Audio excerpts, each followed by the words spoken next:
भगवान शिव से विलग होकर अपने शरीर को भस्म किया, हिमालय के यहां जाकर के पार्वती जी के रूप में प्रकट हुए। हिमालय पुत्री पार्वती बाल्यावस्था से ही निरंतर ध्यानस्थ रहना शिव अनुराग में। जब किशोर अवस्था हुई, किसी से कोई संभाषण नहीं करती थी माता जी, हर समय भगवान शिव के ध्यान में निमग्न रहना, कठोर तप करना शुरू कर दिया। जो बिल्व पत्र सूख कर गिर जाते थे, माता जी उसको अपने मुख में रख करके पा लेती। एक बिल्व पत्र, अपर्णा, शरीर सूखने लगा। माता जी का नाम अपर्णा। भारी तपस्या। भगवान शंकर को एकदम बोध हुआ कि सती का जन्म पार्वती के रूप में हिमालय के यहां हो चुका है और वो हमारे लिए कठिन तपस्या कर रही है। तो सप्त ऋषियों को बुलाया और उनसे कहा कि जाओ इनके प्रेम की परीक्षा लो। जानते हैं, सब कुछ जानते हुए भी ये होता है। जैसे लोग कहते हैं भगवान जानते हैं अपने भक्त को, तो परीक्षा क्यों लेते हैं? तो पढ़ाया तो टीचर ने ही है, तो सालाना परीक्षा तो होगी ही कि तुम क्या पढ़े हो। ऐसे ही तुम्हारे प्रेम की परीक्षा होगी। तुम हरि को चाहते हो या हरि की रची हुई माया को? हरि की हुई रची हुई माया में आकर्षित हो गए तो 0 आ जाएगा। वो हरि की तरफ देखते रहे, माया से बच गए तो नंबर आ जाएंगे। 100 के 100 आते हैं, यहाँ 98 96 नहीं आते। 2 ही चैप्टर हैं, हरि पसंद कर रहे हो या हरि की माया।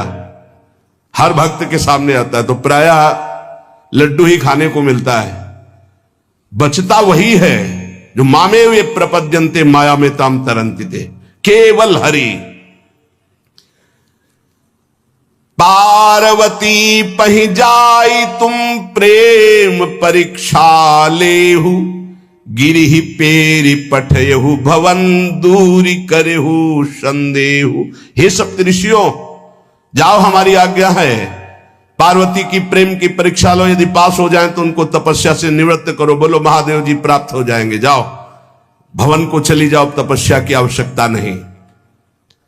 ऋषियों ने जाकर के पार्वती जी को देखा, मानो मूर्तिमान तपस्या विराजमान हो, अस्थिमात्र हुए रहे शरीर, सूखे पत्ते बिल्व के। मुनि बोले, हिमांचल नंदिनी, इतना कठोर क्या प्राप्त करना चाहती हो? किसकी आराधना कर रहे हो? तुम्हारा लक्ष्य क्या है? यदि हम सुनने के अधिकारी हों तो आप कृपा करके बता सकती हैं।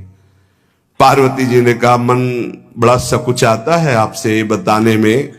आप लोग कहीं मेरी हंसी ना उड़ा दें जो मेरा लक्ष्य है। मैंने भी बहुत सिखाने की कोशिश की, लेकिन मेरा मन नहीं मान रहा, हठ पकड़ लिया है। क्योंकि मेरे गुरुदेव ने मुझे जो आकर के बचपन में बता दिया, मैं वही हृदय से स्वीकार कर ली। मनु हठ परा सुनई न सिखावा, चहत बारी पर भीति उठावा। नारद कहा सत्य सोई जाना, बिनु पंखन हम चाहि उड़ाना। मुनियो, वैसे आप भी हंस दोगे। ऐसा लगता है जैसे हम भारी प्रबल धारा में बालू का बांध बनाना चाहती हैं। कहां भगवान शिव और कहां मैं? मेरी गुरुदेव नारद ने बचपन में आकर के कहा, तुम्हारे पति देवाधिदेव महादेव होंगे। बस मैं तब से अपने पति की प्राप्ति की आराधना कर रही हूं। पता नहीं आप मेरी बात सुनकर हंसेंगे कि मानो बिना पंख के मैं आकाश को छूना चाहती हूं। ऋषि हंस पड़े और कहा, बात तो सही है, पर्वत से उत्पन्न हुई हो तो इसलिए तुम्हारी बुद्धि भी हमें लगता है जड़ ही है। नारद के उपदेश से आज तक किसी का घर बसा है? नारद के उपदेश से किसी का घर बसा है? अरे जिस जिसका उपदेश किया उसको बैरागी बना दिया, गृहस्थी तो बनाया नहीं। नारद उपदेश सुनकर किसी का घर बसा हो ऐसा आज तक प्रमाण नहीं है। देखो, दक्ष के पुत्रों को उपदेश किया, 10,000 एक को 1,000 एक, लौट कर नहीं है, सब 1000 बार आकर के, सैकड़ों बार आकर महादेव जी भी कहें कि अपने गुरुदेव के वचन छोड़ दो, तो मैं अपने गुरुदेव के वचनों का त्याग करने वाली नहीं। आप जा सकते हैं, बहुत जगत में कुंवारी कन्याएं और कुंवारे वर हैं, उनका ब्याह करा दीजिए। मेरी तो केवल एक ही बात रहेगी, हर जन्म महादेव जी के लिए। समस्त सप्तऋषियों ने साष्टांग दंडवत की और कहा, जगदम्बा आप नित्य शिव की अर्धांगिनी, भगवान शिव ने ही मुझे भेजा था आपकी परीक्षा के लिए, जाओ। भगवान शिव सब जान रहे हैं, ब्याह पक्का, अब आपको तप करने की जरूरत नहीं है। तुम माया भगवान शिव सकल जगत पितुमात, नाई चरण सिर मुनि चले, पुनि पुनि हर्षत गात। प्रणाम करके सप्तऋषि गए, हिमांचल से कहा, सादर अपनी कन्या को लिवा लाओ और ब्याह की तैयारियां शुरू करो। महादेव जी ब्याह के लिए पहले से ही राजी हैं और समस्त देवता ब्रह्मा जी आदि उनके पास जा रहे हैं प्रार्थना करने के लिए। इधर जब पार्वती जी को लेकर हिमालय अपने घर पे आते हैं, तब भगवान विष्णु, समस्त देवता, ब्रह्मा जी कैलाश पहुंचे, जहां भगवान शिव विराजमान थे। सबने स्तवन किया और कहा, प्रभु बहुत दिन से एक लालसा है, सकल सुरन के हृदय शंकर परम उछाहु, निज नैनन देखा चाहे नाथ तुम्हार विवाह। भगवान विष्णु, ब्रह्मा जी, समस्त देवताओं ने कहा, प्रभु हम सबके मन में एक उत्साह है, आप दूल्हा हो, हम सब बराती हो, आपका विवाह देखना चाहते हैं। प्रभु ये उत्सव देख ले तो हमारा जीवन सार्थक हो गया, आप हां बोलो। कामदेव के मद को चूर करने वाले आपको दूल्हा रूप में देखना चाहते हैं हम सब। स्वामी का स्वभाव होता है सेवक को सुख देना। पार्वती जी ने अपार तप किया है आपके लिए, आप उनको अंगीकार कीजिए। भगवान विष्णु, ब्रह्मा जी की प्रार्थना सुन करके भगवान शिव जी ने कहा, तथास्तु, ठीक है, ब्याह पक्का। देवताओं ने नगाड़े बजाए, फूलों की वर्षा होने लगी, देवाधिदेव महादेव की जय के नारे कैलाश में गूंजने लगे। सप्तऋषि भगवान शिव के पास आए, कहा, प्रभु बड़ी अनन्य है पार्वती जी आपकी, अखंड प्रेम है, हमने बड़ा छल करके उपदेश किया, लेकिन उन्होंने कहा कि मैं नारद जी का उपदेश नहीं त्याग सकती, करोड़ों जन्म लूंगी और हर जन्म महादेव जी के लिए। भगवान शिव जी की आंतरिक वृत्ति जो पार्वती जी की प्रीति की है, उसे कोई नहीं जानता। बहुत विरह में रहे, ऐसा न समझे कि देवाधिदेव महादेव जी परम उदासीन है, नहीं। सती जी के वियोग में बड़ी विचित्र दशा महादेव जी की हुई थी। सप्तऋषि फिर गए पार्वती जी के पास और कहा, भी बीच में घटना घट गई, कामदेव गया था महादेव जी की समाधि को भंग किया, तो महादेव जी ने कामदेव को भस्म कर दिया, तो अब ब्याह का मतलब क्या रह गया। भवानी ने कहा, तो तुम क्या अभी तक भगवान शिव को कामयुक्त देखते थे क्या? क्या तुम समझते हो तुम्हारे जान काम अब जा रहा? अरे अब लग शंभु रहे सभी कारा। तुम्हारी नजर में अभी तक भगवान भिखारी थे और अब काम को भस्म किया है। अरे हमने भगवान शिव की आराधना की, हमारे जानी सदा शिव जोगी, अज अनवद्य अकामो अभोगी। मैंने तो शिव को सदा ही योग संपन्न ब्रह्मबोध देखा है। वचन और कर्म से, मन से मैंने यदि भगवान शिव को अपना स्वामी माना है, योगी, अजन्मा, अनिंद्य, काम रहित, भोगहीन, तो निश्चित मुझे प्राप्त होंगे। भगवान शिव के पास फिर सप्तऋषि गए, बोले प्रभु गजब की निष्ठा है, केवल आपके प्रति प्रेम है। ब्रह्मा जी ने लगन रची, सप्तऋषियों को बुलाया और कहा ब्याह दोनों तरफ, ये लड़की पक्ष की लगन, ये वर पक्ष की लगन। ब्याह तय हो गया, दिन नक्षत्र घड़ी, नगाड़े बजने लगे देवताओं के लिए, सुमन वृष्टि हुई।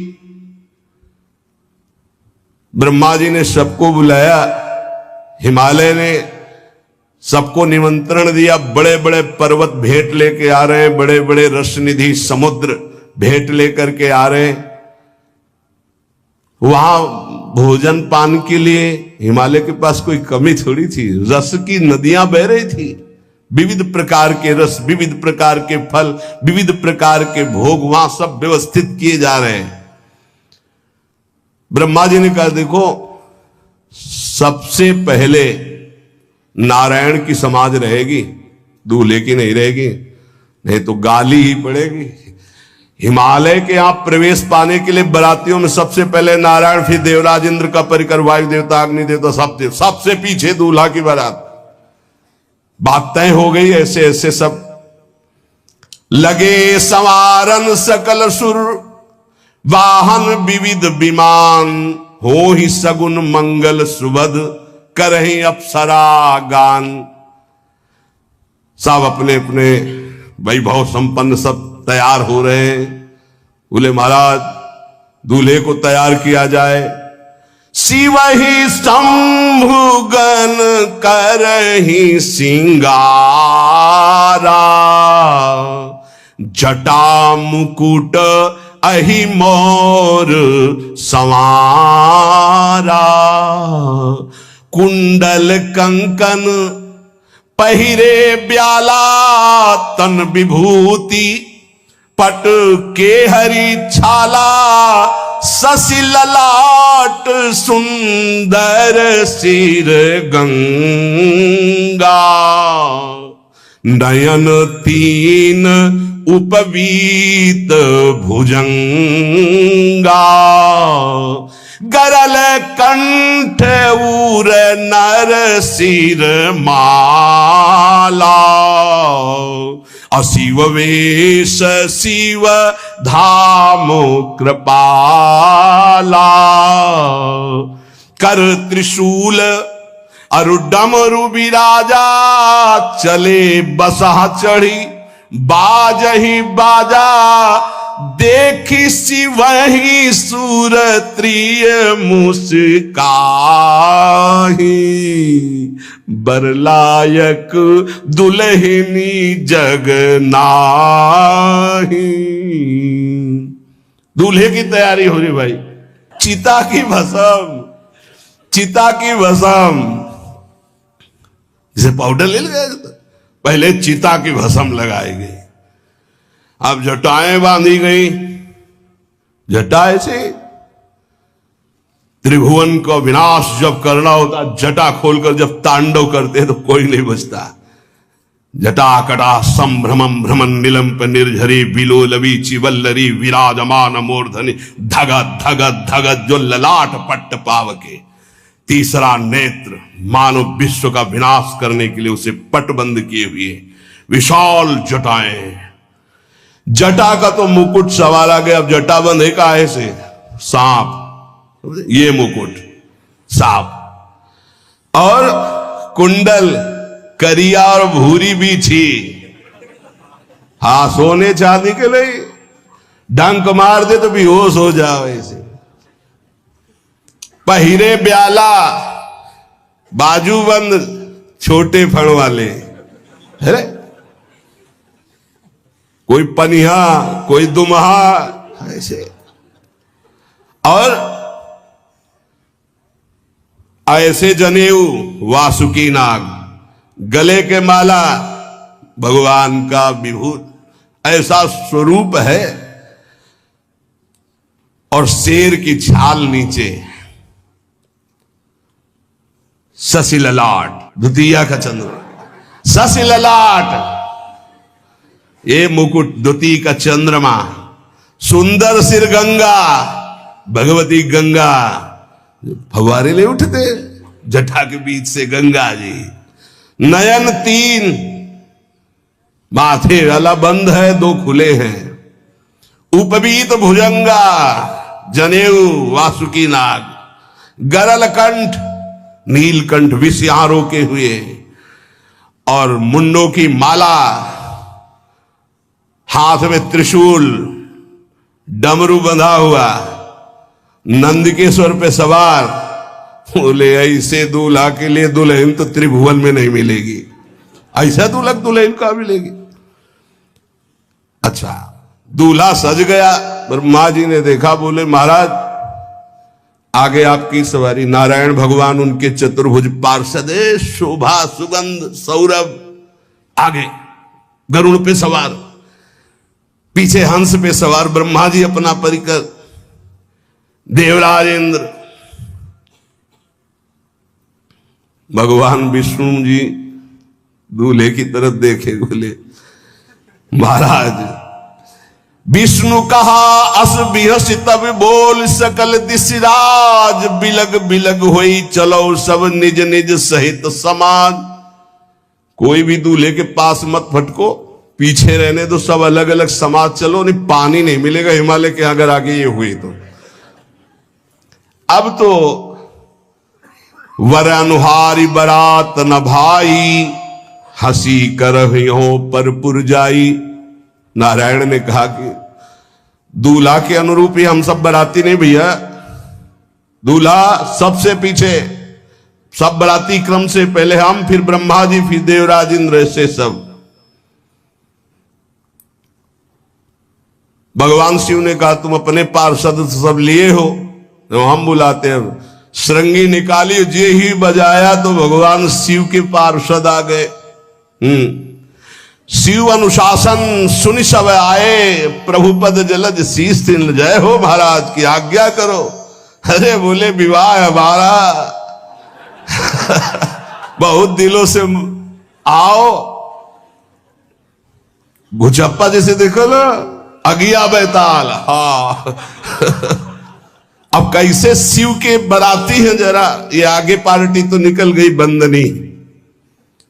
ये जो भगवान शिव ने बुलाया बरातियों को, अपने साथियों को मुखहीन विपुल मुख काहू, बिनु पद कर को बहुपद बाहू, विपुल नयन को नयन विहीना, रिष्ट पुष्ट को अति तन खीना। किसी के एक को मुख नहीं, केवल मानस का पिंड है, और पूर्ण गौरम जैसे चिदानंद। 16 वर्ष की अवस्था, हाथ में दर्पण और अद्भुत मुकुट धारण किए हुए, जटाएं ढकी हुई, गौर वर्ण, वो सुंदर रूप जो देखे सो मोहित हो जाए।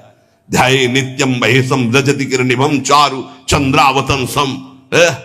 कैसा सौंदर्य रूप महादेव जी का।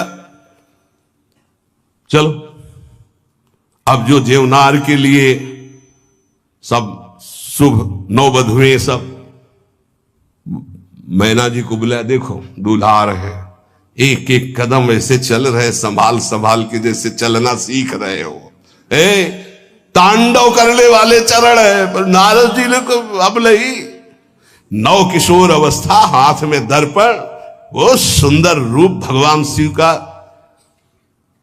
एक एक कदम बारात में जो देखे सो मोहित। मैना ने कहा हो अहो भाग्य, ऐसे दूल्हा बोले वही हैं जो नंदी पे सवार थे, इनके स्वरूप को जानना बड़ा कठिन है। अब जो सुंदर जेवनार हुई बरातियों के साथ भगवान शंकर की बड़े मधुर गीत गाए जा रहे हैं। मुनियों ने फिर हिमवान को लगन पत्रिका सुनाई। विवाह का ठीक समय देख करके समस्त देवता और वेद स्वयं मूर्तिमान होकर वेद उच्चारण कर रहे हैं। भगवान शिव का पाणिग्रहण संस्कार हो रहा है। पार्वती जी जब श्रृंगार करके सभा में आई ब्याह मंडप पे, तो कोई ऐसा नहीं था जो देखकर मोहित ना हो गया हो। त्रिपुर सुंदरी अंबा है, लेकिन सबने उनके श्री चरणों में सर झुकाया, क्योंकि जगदात्मा महेश पुरारी, जगदंबिका जानि भव भामा, सुरन मनन मन कीन प्रणाम। ऐसा सुंदर रूप अंबा जी का त्रिपुर सुंदरी है। जब वो दुल्हन रूप में पधारी, कोई भी ऐसा नहीं था जो एक बार देखकर मोहित न हो, पर सब श्री चरणों में, क्योंकि जगदंबिका है, भगवान शिव की आद्या शक्ति है। सुंदरता मर्जाद भवानी, जाय न कोटि बदन बखानी। करोड़ों मुखों से यदि वर्णन हो तो इस समय जो पार्वती जी का सुंदर रूप है, नव किशोरी और दुल्हन रूप, पार्श्व में बैठे अत्यंत सुकुमार, कपूर और चांदी की तरह गौर वर्ण, एकदम तेजोमय, विशाल नेत्र, स्वर्ण आदि के आभूषण, कहीं कोई एक बिच्छू सर्प कुछ नहीं, बिल्कुल नव किशोर राजकुमार स्वरूप भगवान शिव। पार्वती का मन रूपी भौरा शिव जी के रूप को देखकर लुभायमान हो रहा है। आज्ञा भई ब्याह प्रारंभ हो। आश्चर्य की बात, गणेश जी का पूजन सबसे शुरू हुआ। लियो, मुनि अनुशासन गणपति पूजे शंभु भवानी, गणानान्त्वा गणपति ग्वंघवामहे प्रियानान्त्वा प्रिय। लियो, बोले गणेश जी पार्वती जी के मतलब पुत्र का भावातल कि वो जो उट्टल लगा रही थी उसी से गणेश, आद्य गणेश है, आद्य गणेश है। जैसे आदि ब्रह्म, जैसे आदि ब्रह्म स्वरूप ये गणेश है। भगवान शिव और पार्वती जी ने प्रथम गणपति पूजन किया। मुनि अनुशासन गणपति ही पूजे शंभु भवानी, को सुनि संशय करे जनी, ये अनादि जी जान। कोई संशय मत करना कि वो पुत्र है जो पार्वती जी से। यदि समस्त दुखों से तुम्हें मुक्त होना है, परम आनंद की प्राप्ति करनी है, देखो सबका लक्ष्य है एक छोटे जीव चींटी से लेकर के ब्रह्मा तक उस परम सुख को प्राप्त करना। परम सुख की आकांक्षा है सबके अंदर। देख लीजिए, हम धन कमाते हैं तो सुख के लिए, परस्पर मित्रता करते हैं तो सुख के लिए, ब्याह करते हैं तो सुख के लिए, संतान करते हैं तो सुख के लिए, पद की चाह करते हैं तो सुख के लिए, जीना चाहते हैं तो सुख के लिए। हर चेष्टा हमारी सुख के लिए है। क्यों है? क्योंकि हम सुख सिंधु के अंश हैं। जो आनंद सिंधु सुख राशि, वो प्रभु कहते ममई वांशो जीव लोके जीव भूता सनातना। सनातन अंश है तू मेरा, ममई वांशो।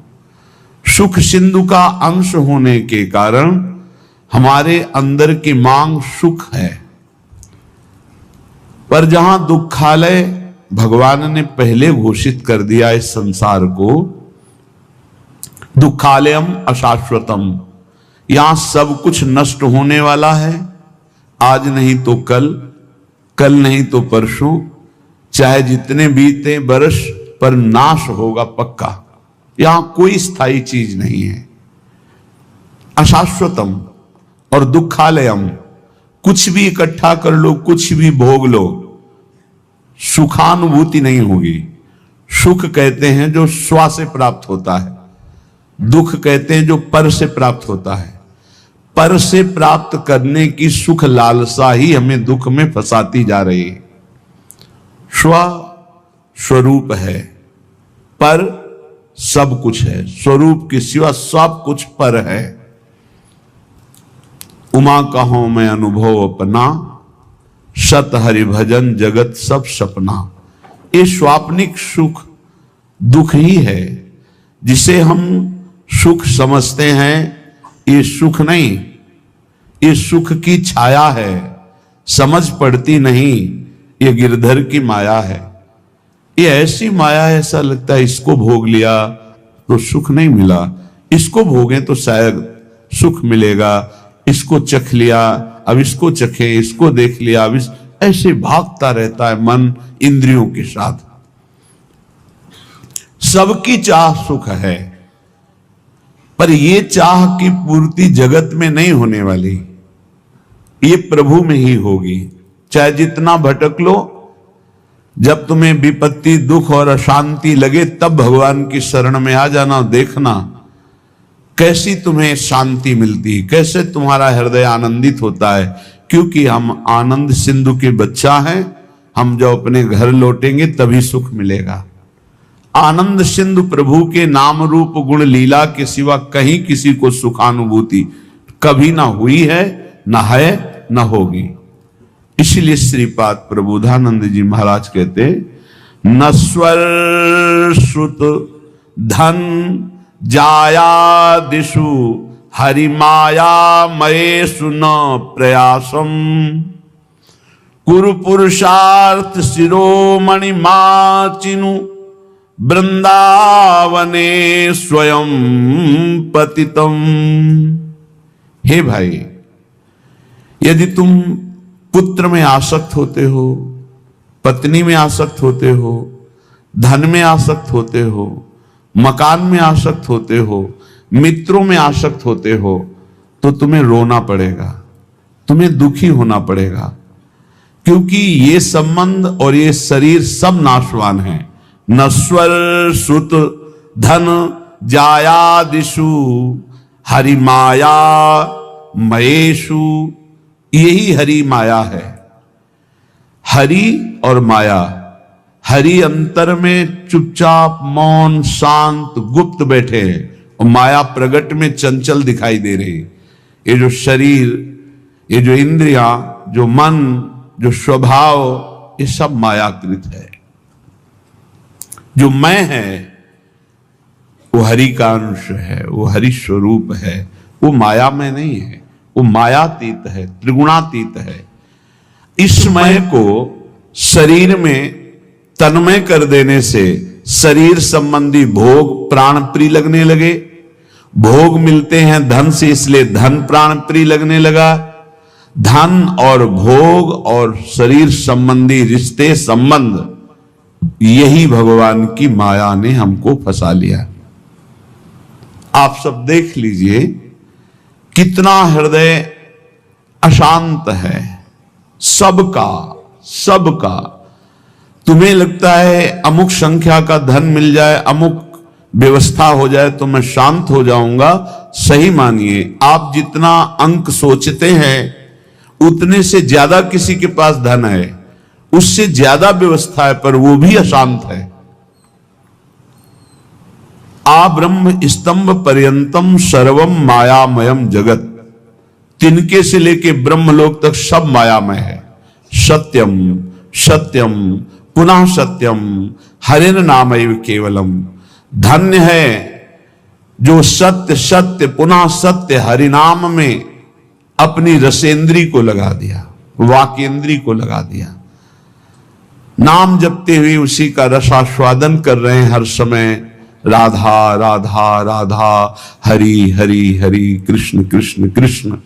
उनका जीवन विवेक में प्रकाश में हो गया। वो देख पा रहे हैं कि अरे ये तो सब भ्रम है, जिसे मैं सुख समझ रहा था वो भ्रम है। जासु कृपा सब भ्रम मिट जाई, गिरजा सोई कृपालु रघुराई। कृपालु भगवान की कृपा से जीव ये बुद्धि में विवेक प्राप्त कर लेता है कि यहां कोई मेरा नहीं है, एकमात्र प्रभु सबके हृदय में विराजमान है। बस यहीं से उसका परम कल्याण प्रारंभ होता है, यहीं से उसका विश्राम प्रारंभ होता है, यहीं से उसे परमानंद की अनुभूति होती है। अन्यथा सब भटक रहे हैं, सब भटक रहे। कुछ चंद्र मिनट ऐसे हैं जिनमें आप जो चाहो पाप कर लो या पुण्य कर लो, कोई रोकने वाला नहीं, कोई टोकने वाला नहीं। लेकिन इन चंद समय के बाद जो आपका परिणाम आएगा, फसल आएगी, वो आपको सुख और दुख प्रदान करेगी। यदि पाप कर्म किया तो भयानक दुख मिलेंगे, पुण्य कर्म किया तो लौकिक सुख पारलौकिक सुख मिलेंगे, लेकिन पुण्य और पाप दोनों से हटकर त्रिगुणातीत भगवान का नाम जप किया तो भगवत प्राप्ति हो जाएगी। पाप और पुण्य दोनों आवागमन चक्र में फंसाने वाले ही हैं। एकमात्र भगवान का भजन ही जीव को इस आवागमन से मुक्त कर सकता, दूसरा कोई उपाय नहीं। हरि भजन्ति नरा, जो हरि भजते हैं भवसागर तरंति, वही संसार समुद्र से पार होते हैं। इसलिए श्रीपाद कह रहे हैं नश्वर ये पुत्र पत्नी मकान धन नाना प्रकार के व्यवहार संबंध, ये नहीं कह रहे कि इनको छोड़ करके भागो, नहीं, इसमें शाश्वत